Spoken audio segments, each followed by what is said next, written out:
So here we go. Again. Again. We're having a good We're time. tired, though, right? And I love your sweater, by the way.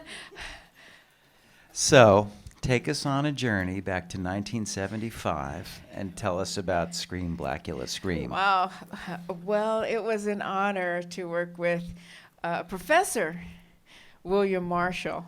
Oh, Pam, how are you? A Shakespearean actor. Loved him, and the cape looked good on him too. I love the preparation. I did do research on voodoo and juju, and shit started to happen. Scared me. Richard Lawson said, he would say, "Don't you gonna mess with something, and we're gonna get a big knot on our forehead." And I said, yeah, I'll be Miss Rudolph. I don't know if you're familiar with the Richard Pryor Mudbone trilogy. Miss Rudolph had the three-legged monkey and the monkey's foot on a necklace. And I loved learning about the bones and the chickens and the curses and the things like that and the little dolls you stick pins in. Well, you know, I made some dolls.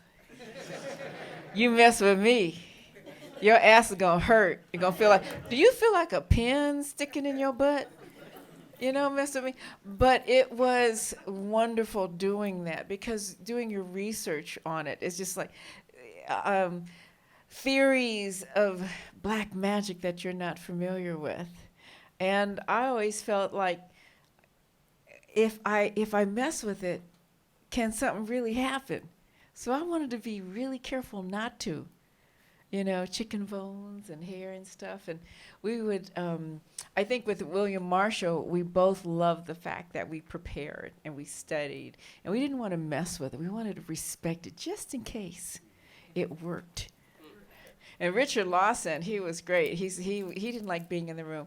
Some actors were really superstitious. They don't want to mess around with things that you don't understand. He really did. He was superstitious about it.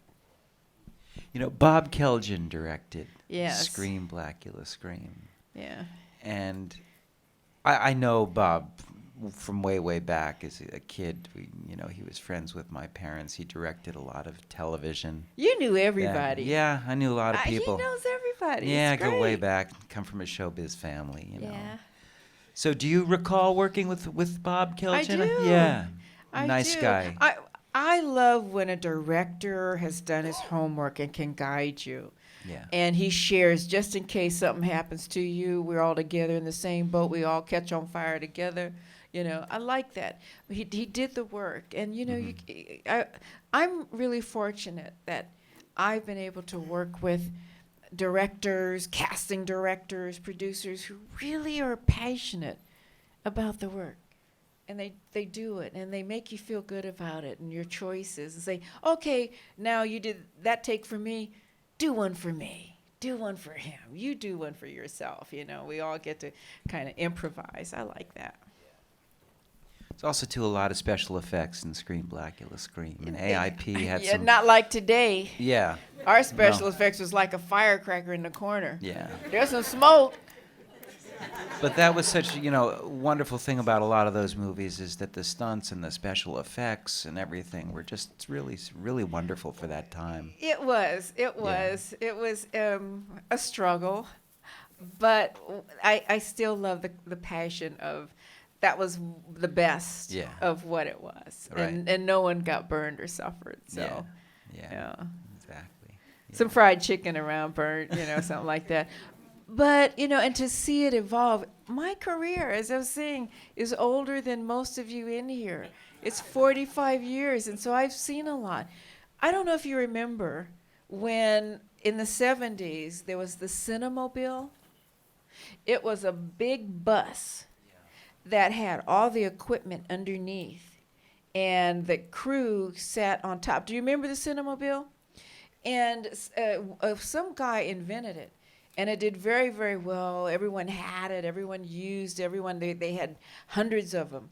And then someone bought it, and then it stopped. I never saw it again. But it was the most efficient way of making films, because your equipment was with you, and so was your crew. They were struggling for parking. You know, so it was really, really wonderful to see that, and it's gone. But now we have, you know, it's the efficiency of shooting. You can shoot a film for $100,000, or you sell your mother's car or something, you know, today.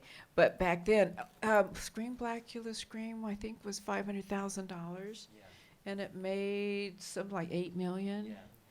And then Coffee was $650,000. It made like 20-some million dollars, and Foxy Brown was 890, another 30-40 million dollars, you know, but no real special effects or anything like that. It was archaic. It was caveman with me, you know. Yeah, I remember some of the come a smaller long way. vampire parts. They had like, you know, the teeth that you could buy in the 5 and 10. Well, I have mine.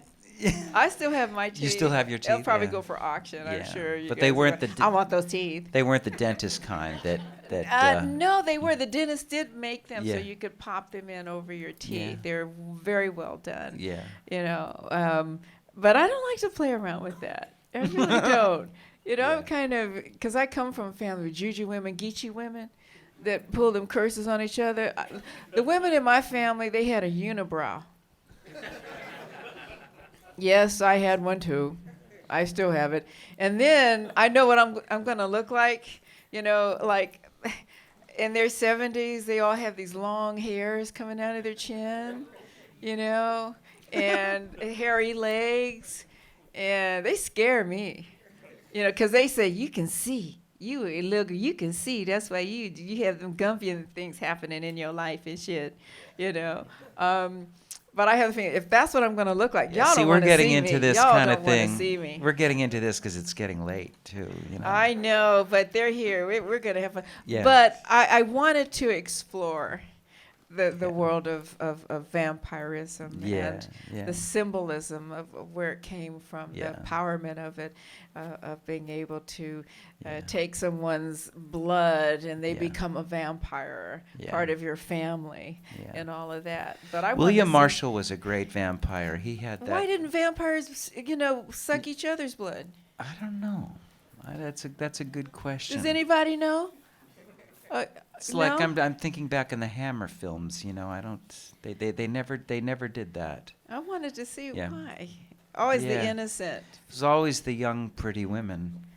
Always. Mostly, you know, back in the day. Always. Yeah. I don't know. I'm not too crazy about the current vampire films. I like the old ones. Well, they're kind of derivative a bit. And I want to see something really ominous. Yeah. You know, they all fly and have the same teeth and, Yeah. and stuff like that.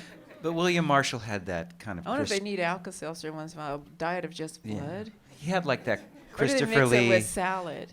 That Christopher Lee presence, you know, that power, that cinematic Yes. power that you needed, you know, for that character. Right. Definitely. Right, but I loved the old, Boris Karloff. Yeah. Do you remember the Boris Karloff? Oh, of course. Those Yeah. films back in the day, black yeah. and white, those scared the shit out of me. Yeah. I turned on all the lights in the house. All of them came on. I wouldn't go through the house without lights on after that. Yeah. You know, those are for Mhm. me. Yeah. That's how old I is. Yeah. Well, I want to tell everybody that Pam is going to be back tomorrow for coffee and Grease Lightning, and she's also going to be signing her book, which is really a fabulous book. I read it in the Furman Gallery. And, It shocked him. and also, too, on Sunday, Sheba Baby, Foxy Brown. Yeah. You're just really... A little bit of foxyology. Yeah, it's just a Yes. 3-day marathon here. It's incredible. I Tell so them appreciate it. why. Tell them why. Oh, okay. Yeah, that well, you I've been selected me. Yeah, well, I've been working on this. I came up with it. I started developing it almost a year and a half ago. And Yes. Yes. and it's, you know, it takes a long time. Yes, it does. Through 2 surgeries that I had, you know. And you know, child I wanted to do I couldn't do a complete retrospective, but I wanted to do a good size retrospective on African American actress, which has never been done here before at the Film Society of Lincoln Center. And I'm the first. It was amazing. Thank you. Thank you You know. very much. and you know, you're so beautiful and gorgeous, and and know. zany. Yeah. I don't like And, to get bored. But yeah. you know what I brought to the craft was the Mhm. fact that I was a student of Stanislavski, Yeah. and I didn't understand an A movie or a B movie. I just did the work. And that's what I think, in theory, allowed me to work for 45 years, is Mhm. because how I approached the work. Yeah. You know, it was to be authentic and original. And like some of you have been here earlier Yeah. when Stanislavski says, well, smack the bitch. Well, I slapped the bitch. And slapped her again. And they said, stop slapping her. But he said, you said hit her 3 times. So I did. And I didn't do Hollywood stunt slapping. I did some gangster slapping. Y'all know what, you New Yorkers, you know what a gangster slap is here in New York. You know what that looks like. You know, like you don't set up the punch. And so the stuntman would say, Pam, but you're hitting too fast. Slow down your punches so Yeah. that the camera can see it. That's the most difficult physical move for an actress, to slow down your punch when you're angry. And you know, when you take acting classes, you know, we're angry, you're going to be boom, boom, boom, you're down. But it's like, set up the punch and throw, cross camera, set up the punch and throw. It's like, it's very difficult to do when you're mad, when you're pissed off. You know, you want to bite, kick, and scratch, you know. So things that I learned Yeah. and so enjoyed. Mm. We'll talk Yeah. about that. And There's more one to thing- talk about. Yeah. yeah, and with Coffee was the film that reflected women Yeah. in the community that said, I will not turn the other cheek anymore. Mhm. Deal with it. And that's what Coffee was about Yeah. Yeah. for me, and Yeah. the storyline through it. Yeah. Yeah. Which is screening tomorrow night at the Walter Yeah. Reed. Coffee and she'll cream it. I have to live that down. That song, right? The theme Coffee, song. waka, waka, waka, waka. Well, thank you, ladies and gentlemen. Enjoy Scream Blacula Scream. Have fun Yeah. tonight. And we hope to see you back tomorrow.